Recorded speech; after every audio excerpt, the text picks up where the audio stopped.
I'm here because you're paying a lot for education in this state, and I think you're getting far too little for that investment. Georgia spends in the top 10 in aggregate on education. We're in the top 3 for the percent of our budget that goes to education. But sadly, we are not measuring the efficacy of every dollar spent. And when you look around the general area that we have, the Southeast, we spend more per pupil than every state that borders us. We spend more per pupil than Mississippi and Texas. Yet, we have a lower graduation rate than all of those states. So we're spending more and we're getting less. Why is that? What's driving it? What can we do?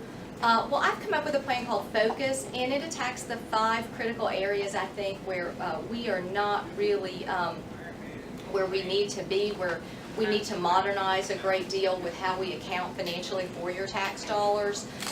There's a lot of things we need to do. So I want to talk about my plan a little bit. It's called Focus, Focus Georgia. So F stands for financial accountability. O stands for opportunities and choices. C for consequences for district-wide failures. U for upgrading our funding formula, and S for standards, strong standards for Georgia, common sense, not common core. So that's my plan, and I'm going to break down all of those components of it. I have a question there real quick. How long am I supposed to speak? I haven't asked. About 20 minutes. 20 minutes, okay. So I have my phone here so I can time myself. And does that include questions or? No, we'll have questions. Just after that, okay. So financial accountability and integrity. We're really in the dark ages in Georgia from a systemic point of view with how we account for our dollars. We spend the majority of our state budget on K-12 education. Then you add in your property taxes and the federal money that comes. It's a lot of money. It's over $26 billion as a state in education. It's over half your state budget. So you can't make sure the economic climate, the economic development climate is good in Georgia without going through the Department of Education, without making sure how your tax dollars in education are spent, just from a financial standpoint.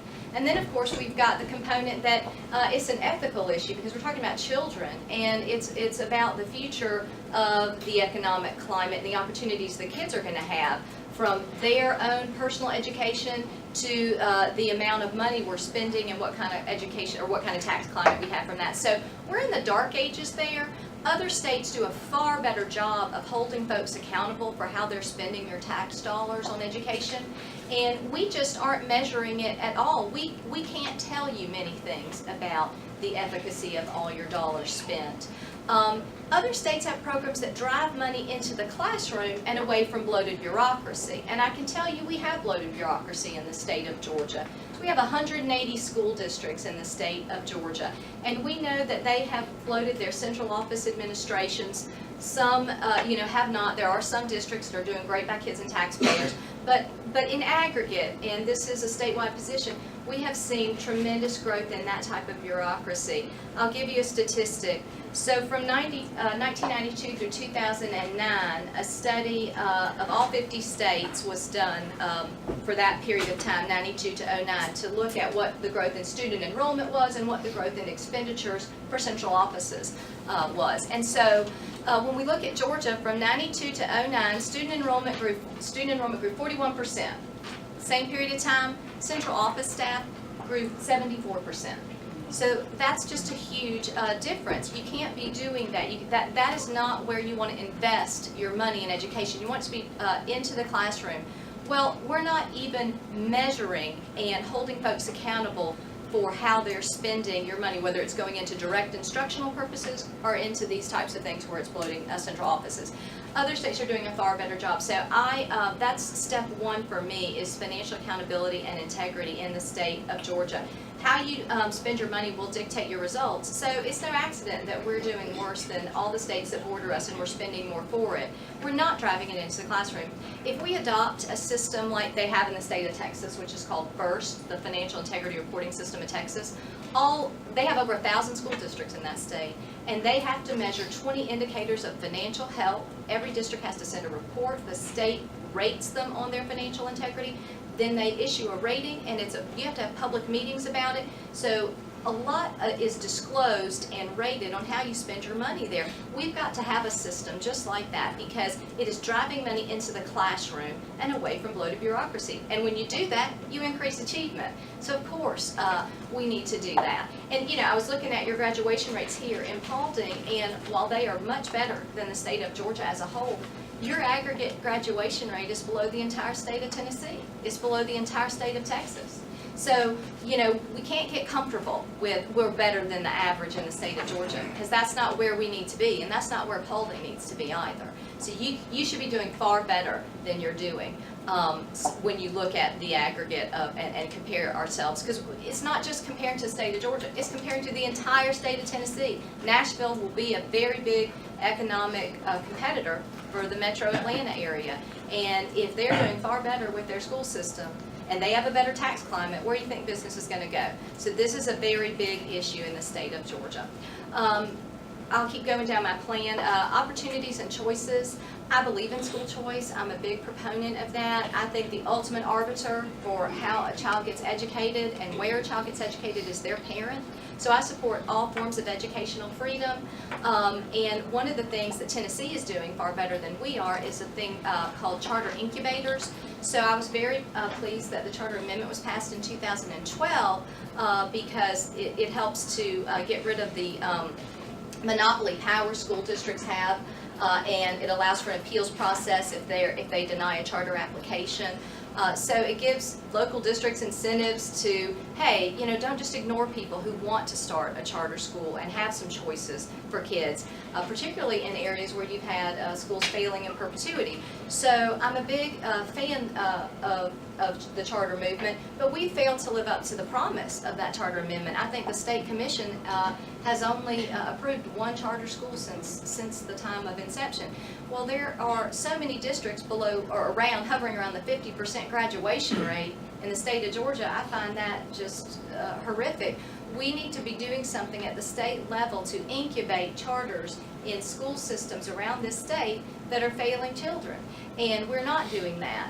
And the state of Tennessee is doing that. So they are incubating charters so that they can systemically address the problems of perpetual failure in districts around their state. Another thing they do is achievement districts, which is if you have a perpetually failing school, they can take a school out of a district and put it in a state-administered achievement district if that district for some time has not done right by kids and taxpayers for that school. We've got many schools in the metro area that have graduation rates below 50%. I can think of two in DeKalb County where I was that had graduation rates around 44%. Every other child is not graduating. That's inexcusable. Your tax dollars are going for that.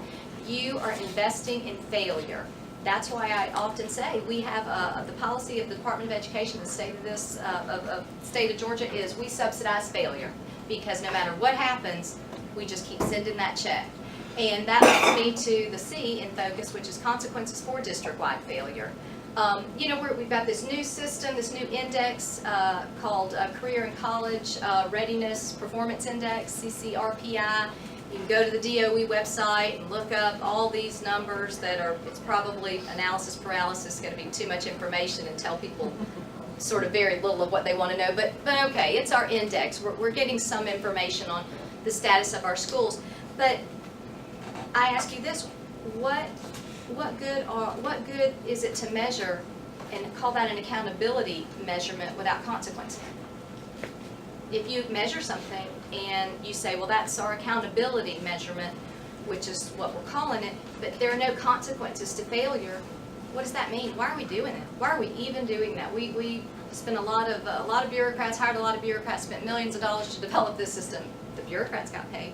But what are we doing with it? What are we doing? We're not holding anybody truly accountable because there are no consequences for that kind of failure. What happens when a school system goes into deficit?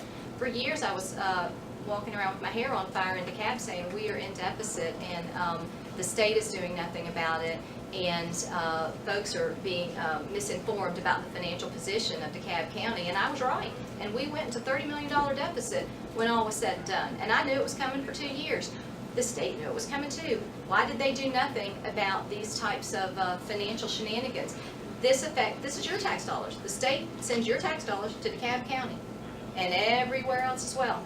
And so you have an interest, you bought some of that failure. You purchased failure in DeKalb County at alarming rates, and the state should have done more to protect you from that. And there should be consequences at the district-wide level for that, you know, because consequences and accountability have got to mean more in the state of Georgia than test and teacher. You know, we like to say that, you know, we just put the burden all on the classroom, and yet we do not hold the people that hired the people in the classroom accountable, the people that are spending money or not spending money in the classroom. We don't hold them accountable. We don't have any way to do that. We need to have methodologies to do that, and that's what I want to advocate for when I'm the state school superintendent. The U for upgrading our funding formula, it goes back to 1985. Our funding formula is called QBE. You may have heard of that. And it is just abysmal. It is a bureaucrat's dream. It creates more work for bureaucrats, and it is a game to be played because it is essentially a categorization of 19 different categories your student will fit into on 6 periods of a day. They measure it 2 times a year. So it's this matrix to be maximized. Well, some districts do a good job of playing that game and maximizing their state allocations, and some schools do better than other schools, and some schools and some districts do not. Well, we need to stop that game. That'll cut administrative costs when we stop playing that game. We need to have real per pupil funding attached to the child that's portable with them so that they can have school choice. Often bureaucrats use the funding formula as a excuse for why you can't really have a choice. And we need to stop that. We need to take that reasoning and that excuse away from them so that it's very clear the amount of funding that flows with the child. So that's a big upgrade. The legislature needs to work on that. They need to have a partner who gets it in the state school superintendent. They need to have a bureaucracy that's not working against their interests. And, you know, to date, we've had a bureaucracy that protects bureaucracy. We've had a superintendent that protects bureaucracy. And I'm not going to do that. I'm going to work with the legislators and the governor's office and work hand in hand with them to develop a new formula that's going to let them go down that path of that other states are already taken, where you have more school choice. Look at Louisiana. They're far ahead of us there. We need to be doing that. They're performing better. They have a higher graduation rate. Louisiana does than we do. So we need to be injecting school choice into the system here by upgrading our funding formula. That would help. And then finally, strong standards for Georgia. I'm very much against Common Core. I've written about it before I was a candidate. My position is it's not a Republican, it's not a conservative idea. It's centralization. So even if you loved all the standards, and I don't think all the standards we have right now, I do not like many things about the Georgia performance standards that predate Common Core. But if you're a Republican, if you're a conservative, I just do not think you can philosophically be in favor of Common Core because it's all the worst of public and private governance. It's a quasi-governmental agency now that's going to be a standards bureau of sorts, and we do know something about bureaucracy. It grows itself. The tentacles will continue. It's just, you know, it's a bad idea. We must reject it. And it's very disappointing to see a lot of people defending it. Rejecting Common Core does not mean you're not for strong standards and high achievement, but it means you're not for centralized bureaucracy.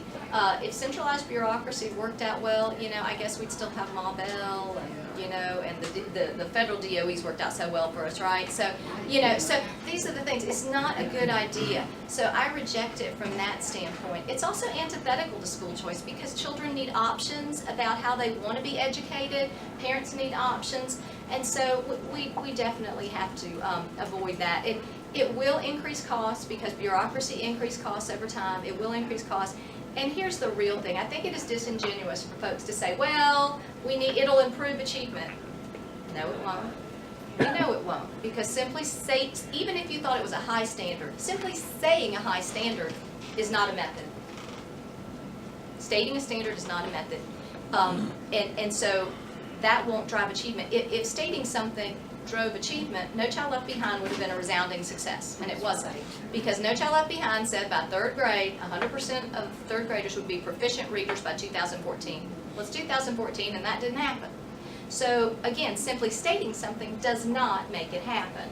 So we need to focus on what what are drivers for achievement? Other states are figuring it out. When you've got the state of Texas with over 5 million students in there, we have 1.7 million, they've got 5 million students, and they've got poverty, they've got urban areas, they've got transportation issues, it's a large state, they've got English as a second language issue, they've got every kind of issue there, and they're at 87% graduation rate for the entire state. That is something, that is really something. And why is that? They measure how they spend their money, and they hold those top guys accountable for it. And they have a list of consequences that if you don't do right by, they implement them, from monitoring your district, assigning a monitor, on down to they will dissolve your district. In fact, they did just that in the Houston area in 2013. They dissolved the school district because it was not living up to its responsibilities financially or academically. In 2012, they did the same thing to a district in the Dallas area. That may not be where we go with consequences, dissolving districts. I think there would be a constitutional issue with that right now, but we have to come up with consequences. We cannot keep investing in failure, because that's what we're buying more of every day. And until we start to measure, disclose, and hold folks accountable for their fiscal management and their academic results, we are going to fall further and further behind our neighboring states and the region as a whole. We can do better, and I'm the superintendent candidate that offers you a very specific plan that gets started from day one. And you know I can deliver because I've done so before. I've brought to light bad management practices in DeKalb County, even at great personal cost to myself, and I'm proud of it. I'm invested in the system. I have 3 children in public school right now. I live it every day. And I look forward to the opportunity to represent you there. I have 2 special interests I work for, I'll be very honest: kids and taxpayers. And everybody else is not, anywhere near. I have no other interests at all. So with that, I'll take your questions.